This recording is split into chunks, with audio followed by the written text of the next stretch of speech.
Oh my God. Oh my God. Wow. Did you know that every state in the US produces wine? Hey, this is Sommelier André Hueston Mack, and I'm gonna be tasting wine from every single state in the US. Today is part 1, Alabama through Missouri. Did you know that you can actually find wine in Alaska, Hawaii? And that's kind of why I'm excited today. These aren't generally wines that I would work with and or regions that I'm familiar with. But that's what's really exciting about wine to me, is that you can't know everything. And I'm sure that there's lots of things that I don't know about these wines or where they come from, but I'm eager to taste them. All right, our first state, Alabama. This is Morgan Creek Vineyards, the Regal Red. This actually looks like the Crimson Tide. Ooh, I'm a little afraid. I'm sorry to say, I'm a little, smells slightly sweet, ripe. I've never really had anything like that. You know, it's pretty interesting. I guess the first thing I didn't realize is that it was gonna be sweet. Not like a port sweet in that way. It does have some acidity to it. I can't talk right now just because the sides of my tongue are tingling, I'm salivating. It also has like kind of like a sherry quality to it too. It's slightly nutty in a way. The sweetness in this wine is due to stopping the fermentation, so there is some residual sugar left in the wine. This wine is from Alabama, geographically very different than like say a place like France or California. It is a lot warmer there. The warmer it is, the riper the fruit. Ripe fruit means more sugars. This is actually a muscadine grape, and muscadine is the grape species that is native to North America. A lot of the wines that we probably will taste today are sweet wines, right? Local wine is made to go with the local food, and Pacific regions are making wines for those specific taste palettes. And I don't think there's anything wrong with that. I'm not sure that I would drink this every single day, but it's just kind of cool to know that it's out there and kind of fun. Next state is Alaska.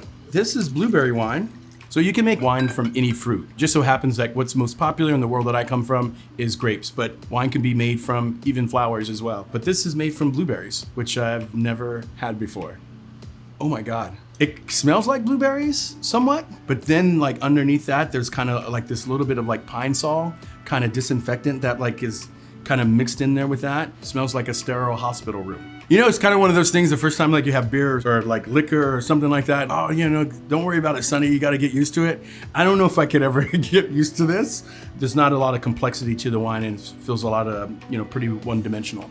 I've actually had a loss of words. I just wouldn't drink this. I'm sorry. You know, that's like no disrespect. Making wine is science, but also it's an art. The science part tells you, hey, grapes don't grow well here. What else could we do? And as an artist, you say, what else could we plant here? So if blueberries thrive there, then how about making a little bit of blueberry wine? So here's to artistry. Next state, Arizona. Look at that color, dark, rich color there. I'm familiar with wines from Arizona. The sandy soils are kind of very similar to rocky and sandy soils in the Rhone, the south of France. So they tend to be, you know, stylistically almost kind of the same, but a little bit more rounder, rich, and slightly exaggerated. And that's all due to, you know, its proximity to the equator. It's just a lot hotter there. This smells like a little bit of clove, cinnamon, a little chocolate covered cherry. It does smell like a furry animal. I mean that in a great way. I think every time I say something like this, I think that you guys think that I'm like full of shit, but like it does kind of smell like petting my mother-in-law's dog, you know? Kind of short finish. I actually taste a little bit caramelized in a way.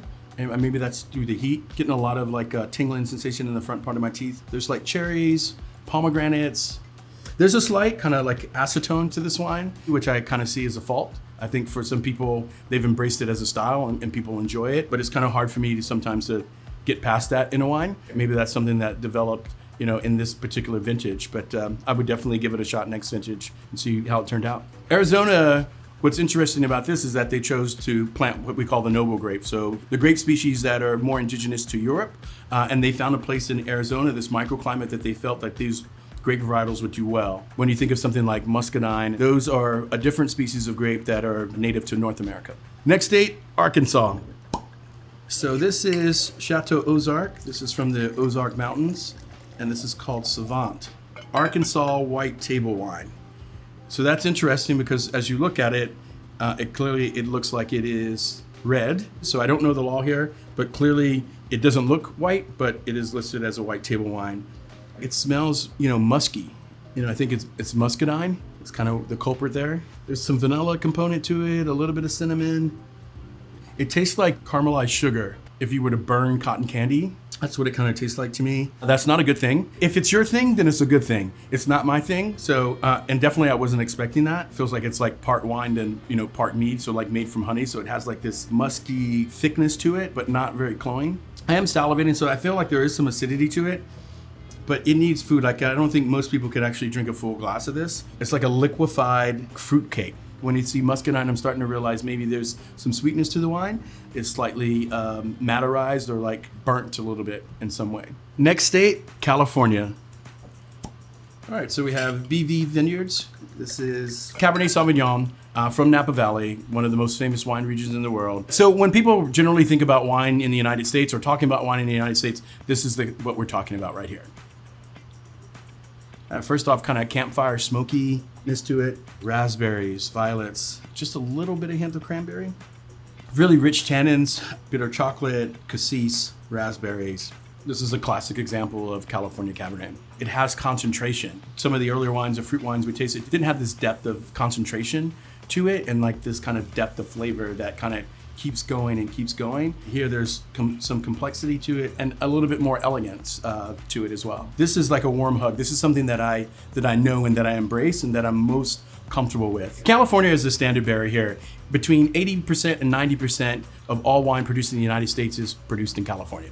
It is one of the largest states in America, and with that comes, you know, a diversity in climate. So you can plant all different types of grapes, and in particular for wine, you know, it has like this really great soil content, microclimates, but also it abuts the Pacific Ocean. You want hot days so the grapes can ripen phenolically, but also you want cool nights so the wines can retain some type of acidity. And California is really kind of great for that. Next state, Colorado. So this is Brookcliff Vineyards Malbec 2020. I'm looking at that color, very dark, kind of deep purplish hue. So it looks like Malbec to me. Roasted meat, blackberries, lots of vanilla. Would attribute that to maybe its oak regiment. And a little bit of black pepper. I like the way that the wine flows. It is, you know, pretty refined for Malbecs in general. The tannins are pretty well integrated. I'm a little taken aback because of a little bit of the sharpness of the alcohol in it. But all in all, I think it's a well-made wine of consequence. I was like, all right, we're gonna taste a Colorado wine today. Cool. And then when I looked at it, it said Malbec, and I kept thinking to myself, like, okay, the highest elevation wines in the world actually come from Argentina, and Colorado is known as, you know, high altitude. Malbec thrives there in high elevation. Why wouldn't it thrive in Colorado? Next state, Connecticut. All right, this is called Stonington Seaport White. This is a blend of Chardonnay and Vidal Blanc. This smells kind of fresh. It smells slightly soapy, not in a bad way, like a little bit of potpourri, green apple, and then like maybe a little peach pit. Wow, yeah, really peachy. There's some acidity to it, but it's not overly acidic, just enough to like, it feels very fresh and lively. And then it's got like this really kind of sturdy base. It has like structure to it, and maybe that comes from the Chardonnay. This is actually rather enjoyable. So this is in Stonington, you know, right there on the coast. It's hot enough for the grapes to ripen, but it's like cool enough like to have the wines have like some type of crisp and freshness to it. Cool climate Chardonnay tends to be like more apples and pear flavors, but cooler climates, you know, tend to have lead with like less fruit. This wine is an example of that. It has fruit, but it's not overripe. It has a little bit of like the sweetness to it. I like this wine. Next state, Delaware. This is Salted Vines. This is like potpourri jumping out of the glass, cotton candy. I definitely think it's gonna be sweet. Muscat gummies. I refer to this all the time. I'm not real sure if everybody's ever had them. They're like gummy bears, but grape flavored. This is what that smells like to me. It's sweet, not thick sweet in any type of way. It's not good. It's not my favorite. You know, at least that's what I tell my children to say. It tastes pretty flabby. Flabby just means the wine has no acid.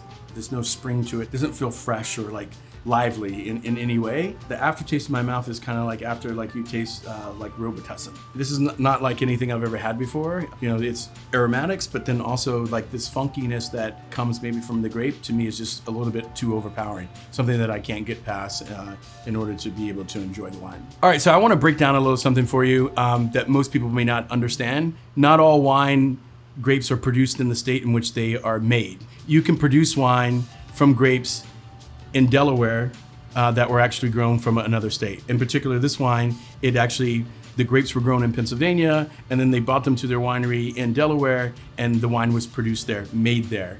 Here, I think that, what we have to really understand is that it's from Pennsylvania, and Pennsylvania and Delaware are adjoining states. So, when we talk about terroir doesn't really, encounter, state lines or anything like that. So it's still regional. So next state, Florida. This is called Orange Sunshine, and this is made with real oranges. I've never had a wine made from oranges. I would have to say that this was probably the one that I had the most energy about. I don't know if that was nervous energy or excitement energy or anything like that, but this is the one that I was most interested in experiencing. This smells more like orange zest than when I think about an orange. It smells like something I should probably wear or dab instead of something that I should drink.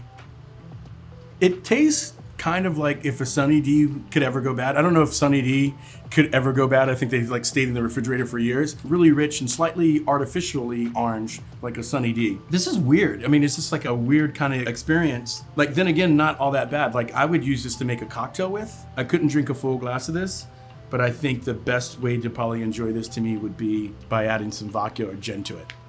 Next state, Georgia. So this is Curry Heave Vineyard. This is a muscadine. Ooh, man, this smells like some artificial candy I had when I was a kid. It smells like Bubblicious, like chewing gum. It's very fruity, fragrant. It tastes like potpourri. It's musky. This is muscadine. It reminds me of the first wine that we tasted from Alabama, which was also a muscadine wine. It's bright. It's got a lot of fruit and flavor to it, but all of it tastes very artificial, and then a hint of there's this cologne to it that doesn't really make it very pleasurable to drink. Next state, Hawaii. So this is called Maui Blanc, and guess what? It's made from pineapples. This is the part that I feel that it's really funny. I'm really laughing inside. I'm trying to hold it in. Generally, when you see people taste wine or talk about wine, they talk about all these things that actually aren't in the wine. Oh yeah, this Chardonnay has lots of tropical fruit. What I'm really getting up front is pineapple, but there's actually no pineapple in that wine that they're talking about because it's made from Chardonnay. In this wine, I smell pineapple because it's actually pineapple in it. Very clean, very fresh, and not dull from a can. This is fresh pineapple. So this is the interesting thing about this wine is that it's not sweet at all. This tastes like, a Central Coast from California, tropical kind of Chardonnay without any texture or body to it. Almost kind of slightly feels watered down, not rich or sweet or anything like that. And maybe that's really what I was expecting. But this is pleasant. It's refreshing. It seems to be well made, of quality. In the category of all the fruit wines I tasted today, I would have to say this is probably the best one. Next state, Idaho. So this is Saint Chapelle. This is Muscat Blanc. And this is called Open Air. Smells like muscat to me. It's very fruit forward, pears, peaches. It's pretty light, but not in a bad way. It's kind of a weird minerality in it. And almost tastes like a jalapeno, actually. Less with the heat, but more of that flavor. It's really strange in a way. There's no texture to this wine. It doesn't feel like there's layers, not a lot of flavor. I don't think it's a bad wine, but it definitely seems to fall short and be somewhat flabby. There's no zipper zing. It's just blah on your palate. It's not lively in any way. Next state, Illinois. And this is made with a grape called Chambourcin. Really dark kind of violet color here. Chambourcin, I've never had it before. I think I just learned how to say it about 20 seconds ago. So this is a French hybrid grape, and all that means it's that one of its parents is from Europe and other parents is here from the United States. They make these grapevines that are really kind of resistant to pesticides and disease, and generally speaking, phylloxera. This looks really interesting. It smells funny enough, blueberries and raspberries. Very kind of fruit forward, almost what we like to call Kool-Aid-esque. There's some pepper, black peppercorn that I'm getting. So there's a spicy element to it. Seems pretty light body, very short finish. Seems like it really kind of dissipated and I hadn't drank anything. It doesn't feel really complex. It's not really giving much off the nose or even, expressing any type of layers of flavors on the palate. Feels like a medium body wine that's a cross between Merlot and Syrah. There's not concentration in this wine. There's not a depth of flavors or anything like that. So it doesn't really feel like it's of quality. I'd love to taste other versions of this at, various price points just to kind of get a better idea and grasp on it. But like, it's kind of cool. Next state, Indiana. So this is called Holtkamp. This is Trebinette. It definitely has a kind of a spicy kind of smell to it right away. Like when I smell Gewürztraminer. That kind of makes sense. Gewürztraminer is one of the parent grapes. So this smells kind of like a little bit of pineapple, nectarine, a little bit of kind of grassy notes to it. So I wasn't expecting it to be sweet. I think that was a pleasant surprise. What I was dreading is that it would be like fermented completely dry and then not have any acid or any texture or layer to it. This is pretty fun. It's a little bit of pineapple. There's peach and nectarine there, a wet rock, or like stone fruit too. It's interesting if you look at its parent Gewürztraminer is generally found in Germany and Alsace, so colder regions. So, it tends to do well in those environments. And so I would think that it would do well in Indiana as well. This is actually said it was bottled in a town called New Alsace in Indiana. And I think that kind of backs up the fact of, immigrants moving to United States, planting what they know from back home. And so it makes sense that they would choose Gewürztraminer here. Even the name suggests that they might be from Germany or from Alsace, and probably is the reason why they chose this particular grape and why I'm a fan of it. All right, next state, Iowa. So this is Wide River, and this is Calt Red-Handed. So this is a Cabernet, and I think there's a local grape, a native grape called Petite Pearl, which I have no familiarity with. Very fruity, there's some earthiness to it. I smell a little bit of mushrooms, kind of like a rich kind of cherry component to it.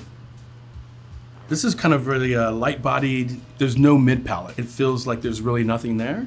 It tastes like Kool-Aid, like flavored water. Not much nuance to it. Kind of disappointing in a way, where I think in all the regions in southern France that the wine reminded me of, and then when I tasted, there's like really nothing there. I would assume that Iowa's a really tough place to grow wine just because of hot summers that, bring on disease, but also, cool climate which kills plants and grapes. If you wanted to just to smell your wine, this is a great example of that, but if you wanted to drink it, not so much. So very promising on the nose, disappointing on the palate. Next state, Kansas. This is Grace Hill Winery, and this is called Peckerhead Red. Smells like muscadine. So these are all native grapes. There's Concord, Chambourchin, and Norton. I don't think I've ever had this combination before. It smells very potpourri, very perfumed. But wow, it is pretty sweet. Yeah, this tastes like grape flavored wine, right? If you were drinking like a wine cooler or something like that. So it feels very fruity up front, very jammy. It's not like a dessert wine that has like layers and intensity to it or anything like that. This is just sweet and then not sweet once you finish it. Quality-wise, it feels all really put together, but man, I can't get over the sweetness. I can't even have a full glass of this, but this wine isn't made for me, and that's quite all right. Next state, Kentucky. So this is a Cabernet from a winery called Pocatera. This is just labeled as American Cabernet Sauvignon and no vintage. This looks like Cabernet, looks dark, kind of has the color characteristics I would associate with California. Right off the bat, it smells like cherry cola to me. I would say it's pretty thin for a Cabernet. It almost tastes slightly hot, so high in alcohol. There's no weight to it. There's nothing to it. It feels like a light body Cabernet. There's definitely that reoccurring thing of like the canned green beans, which sometimes means that the grapes were harvested too early or they're young vines. It's probably cropped at a high yield.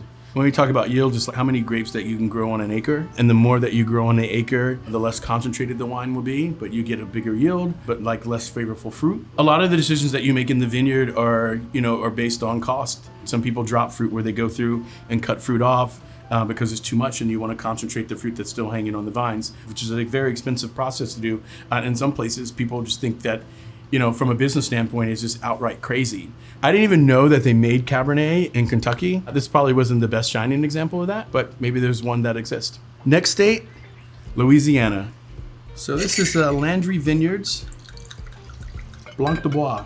This is another hybrid here, but high heat and humidity foster diseases. That's why they use hybrids here. It's white wine, but it's more golden than most. That tells me maybe that the wine is a little bit older. It almost smells a little bit like a banana peel, a little bit of cardamom, and then a little bit of kind of citrus oil. almost stony and minerally. It almost kind of has like a slight tinge of like butterscotch to it. And that can mean that it's been in the bottle old, or during some of the aging process, it was exposed to air. I was expecting this wine to be sweet. I'm pleasantly surprised that it's not. Actually, not bad, not bad at all. And it really reminds me of some of the wines in the Jura in France. Definitely different climate styles, but that kind of oxidative, minerally style white wines. It's shocking to me how much this wine reminds me of wines from that particular area. I'm definitely intrigued by this wine. This really tastes like something from the Jura, and like that has me excited to want to share that with my fellow geeks. Next state, Maine. So this is Dragonfly Farm and Winery, and this is apple table wine. So this is not apple cider, this is apple wine. So this is taking apples and fermenting them the same way that we would ferment grapes and going through that process to make wine. That petulance and the kind of like that prickliness that you get in apple cider comes from a different type of fermentation. You know, this is interesting because I don't smell any apple on it. I think there's a slight hint of something that smells like fruit, like pear. But the overall smell and the thing that just whiffs right in the glass is fingernail polish remover. It has a really like nutty finish. Nuts and apples, you know, people serve that all the time, but I don't think that was the intention here. I don't like this one. Next state, Maryland. So this is the 2019 Bordy Vineyards Albarino. Albarino is a grape that's indigenous to Spain. So kind of fresh, lively, grown on a coast. Let's see what Maryland has to offer. I'm familiar with the grape. I'm not familiar with the region. So I'm a little bit excited, but also a little scared. Like, I don't know what to expect. Color looks a little dark. No, outside it just tells you that it has some bottle maturity. It smells fresh. It smells like salted air. That is not what I was expecting. You know what it tastes like when you leave a bottle of wine open? It tastes almost cooked.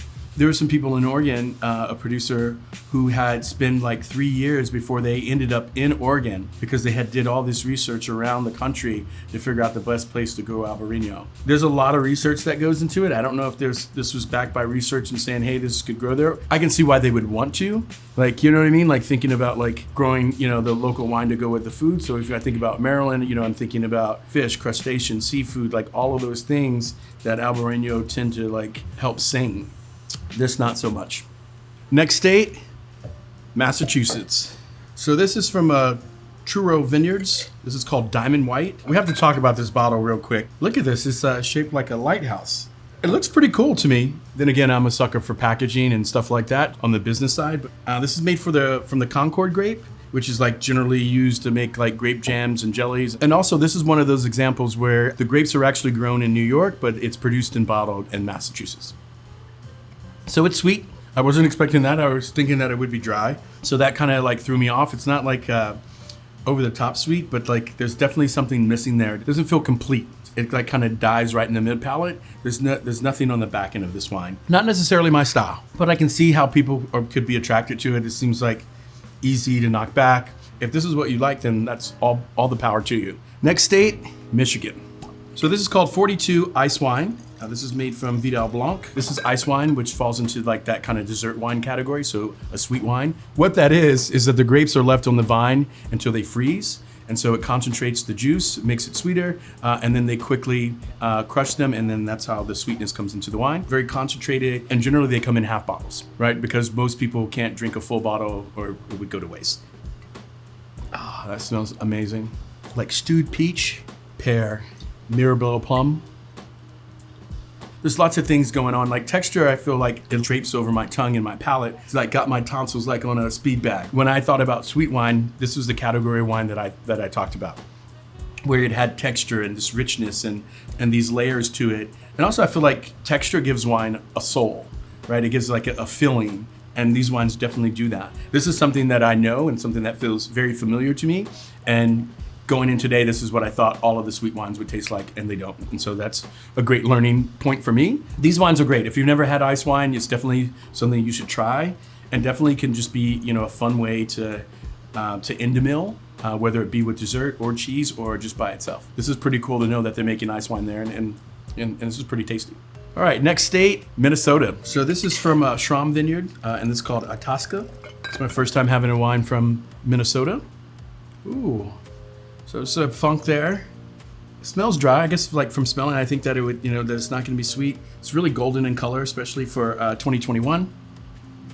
Wow, that's pretty strong. It's pretty powerful. Well, I just went expecting that. It has some tannin to it, and it's peppery, right? So it's got like this white pepper thing to it. This is weird. I don't think I've ever had the grape before.